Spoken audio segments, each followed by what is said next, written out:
నమస్తే బీఆర్కే భక్తి ఛానల్కి స్వాగతం. నేను పద్మ. ఈరోజు మనతో పాటు స్టూడియోలో ఉన్నారు శ్రీచక్ర పీఠం వ్యవస్థాపకులు డాక్టర్ ప్రదీప్ జోషి గురువు గారు. వారిని అడిగి ఏలినాటి శని ఏ ఏ రాశుల వారికి ఉండబోతుంది, వాళ్ళకి ఎలాంటి ఫలితాలు ఉండబోతున్నాయి, ఏ ఏ పరిహారాలు చేయించుకోవాలి, వీటి గురించి తెలుసుకునే ప్రయత్నం చేద్దాం.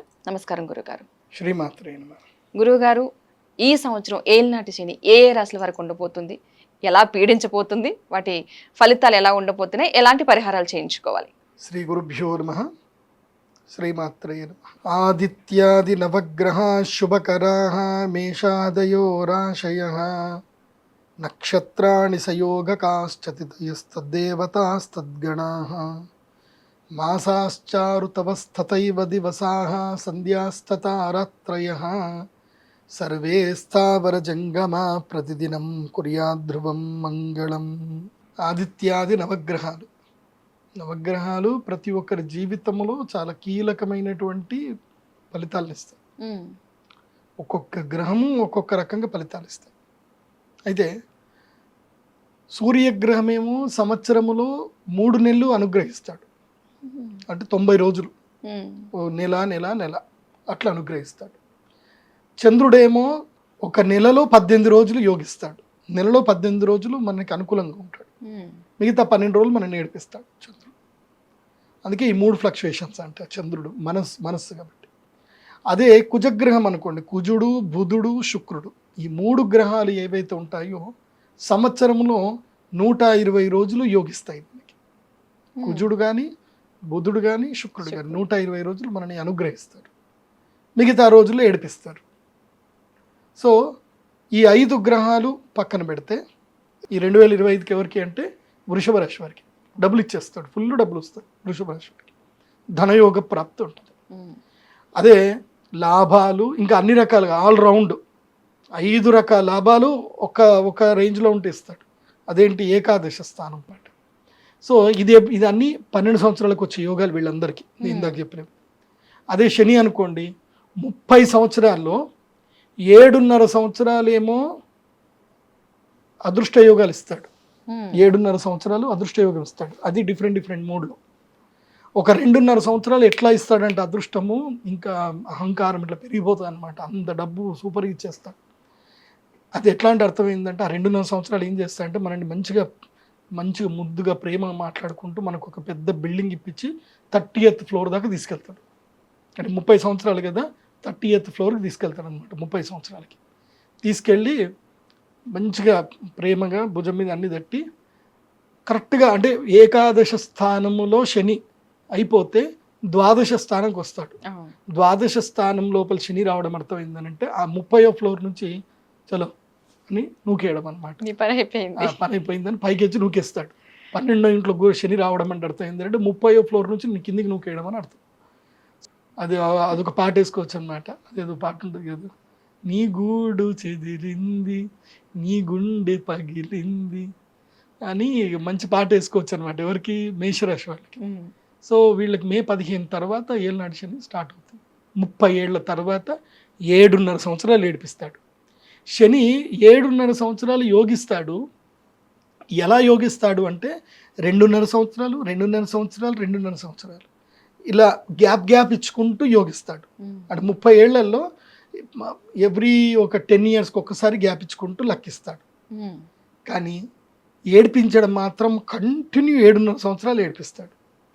సో శని మొత్తము తన యొక్క పీరియడ్లో 30 ఏళ్ళ ఒక సైకిల్ మొత్తము ఒక ఏదైతే జొడాక్ సైన్ మొత్తం తిరగాలంటే రాశిచక్రం మొత్తం తిరగడానికి శనిగ్రహానికి 30 ఏళ్ళు టైం పడుతుంది.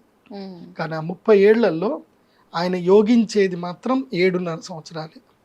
ఆయన విపరీతంగా పిండి పిప్పి వేసేది 7.5 సంవత్సరాలు. ఇంకా రిమైనింగ్ ఏదైతే టైం ఉంటుందో 15 ఇయర్స్ టైం ఏదైతే ఉంటుందో ఆ టైంలో కూడా ఏడిపిస్తాడు. సో ఏడిపించే గ్రహము శనిగ్రహమే. కాకపోతే నిన్ను కరెక్ట్ రైట్ ఇయర్స్ వేలో కూర్చోబెడతాడు.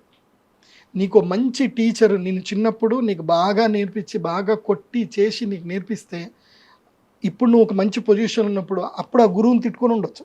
కానీ ఒక మంచి పొజిషన్ వచ్చిన తర్వాత ఈజ్ మై రైట్ గురువురా, ఆ రోజు ఆయన నన్ను భర్త పెట్టి కొట్టకపోయి ఉంటే ఇవాళ నేను ఈ పొజిషన్ ఉండకపోతుండే. అప్పుడు ఆయన ఫార్మల్స్ నాకు గట్టిగా నేర్పించింది కాబట్టి వాళ్ళు నేను ఈ పొజిషన్ అని చెప్పుకునేది ఎవరు అంటే శనిగ్రహమే. ఈజ్ ద రైట్ గురువు అనమాట.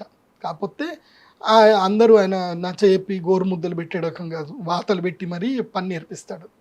సో అదే ఏలినాటి శని అంటే.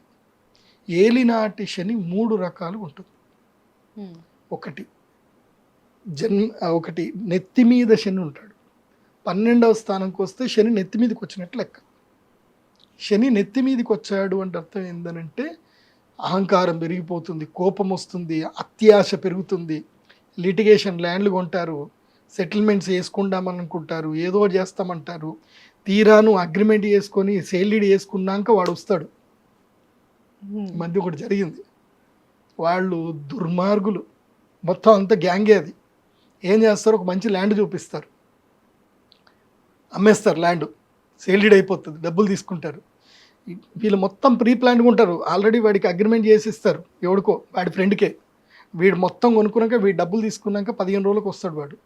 వీడు ఇంకెందుకు కొనుక్కున్నా ఇట్లా అని అనుకునేసరికి వాడు ఏదైనా పని చేస్తాడా, ఇంక దాని మీద ఇంకే పెట్టుబడి పెడతాడా అని చూసినప్పుడు అప్పుడు వాడు వస్తాడు, నేను అగ్రిమెంట్ చేసుకున్నా అని చెప్పి వాడు కేసు ఇస్తాడు వీడి మీద. వీడు ఆల్రెడీ నాకు అగ్రిమెంట్ చేసి నీకు ఎట్లా అమ్ముతాడు అంటాడు. కథం, బై బై, ఇంకా అయిపోయి.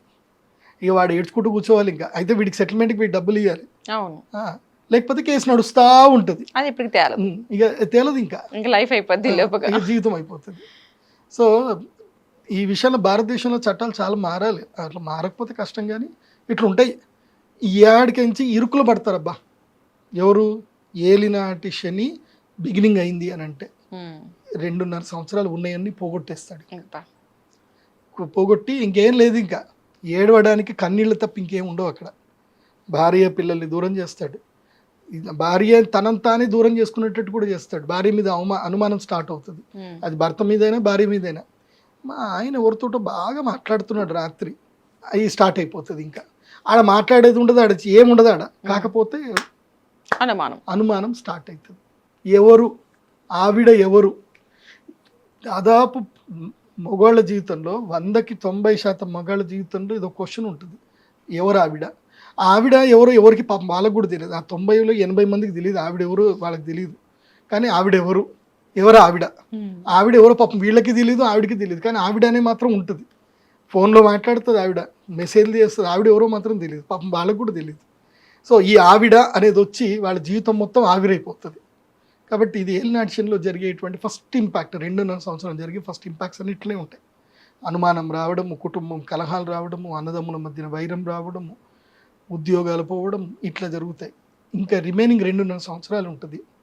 అప్పుడు ఉంటుంది, ఎవరికి ఫోన్ చేసినా సరే నీ ఫోన్ లిఫ్ట్ చేయాలంటే భయపడతారు ఇంకా వాళ్ళు. వీడికి ఏదో వచ్చిందిరా, వీడు ఫోన్ చేస్తున్నాడు, వీడు డబ్బులు అడుగుతాడు, వాడికి ఫోన్ చేస్తే లిఫ్ట్ చేయకరా మామ అని చెప్పుకుంటారు. ఇంకా ఫోన్ లిఫ్ట్ చేయరు ఎవరు, చుట్టాల పెళ్ళిళ్ళకి పిలవరు, దేనికి ఇది రాదుగా. అప్పుడు ఏమైపోతాయంటే నీ వాళ్ళు ఎవరు, నీకు కాని వాళ్ళు ఎవరు తెలిసిపోతుంది. ఇప్పుడు కష్ట సమయంలో మిత్రుణ్ణి భార్యని పరీక్షించాలట, డబ్బు లేనప్పుడు మిత్రుణ్ణి భార్యని పరీక్షించాలట. నీ దగ్గర డబ్బు లేదనుకో, భార్య కూడా నీతో ఉండదు, వెళ్ళిపోతుంది. వీడి జీవితాన్ని ఇంకా వీడు బాగుపడడు, వీడి ఇంతే, వీడితో ఉంటే నా జీవితం మొత్తం నాశనం అయినట్టే అని వెళ్ళిపోతారు. కామన్గా ఏంటంటే ఇంకా వీటితో నాకు సుఖం లేదనుకొని కొంతమంది ఉండరు, ప్రాక్టికల్గా ఆలోచించుకొని పోతారు. కానీ కొంతమంది జీవితంలో ఏం జరుగుతుందంటే అట్లాంటి మూమెంట్లో పోయిన తర్వాత, ఏలినాటి శని పోయిన తర్వాత వాడికి అదృష్టం వస్తుంది.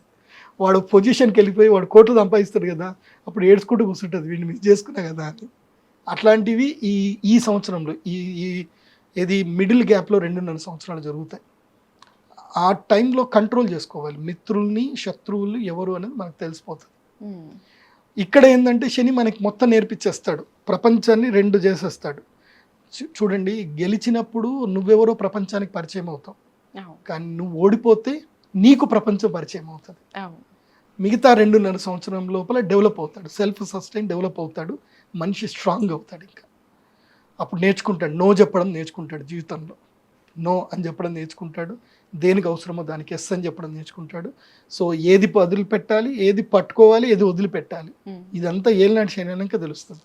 ఓకే, మంచి వివరాలు అందించారు గురుగారు, ధన్యవాదాలు. శ్రీమాత్రే.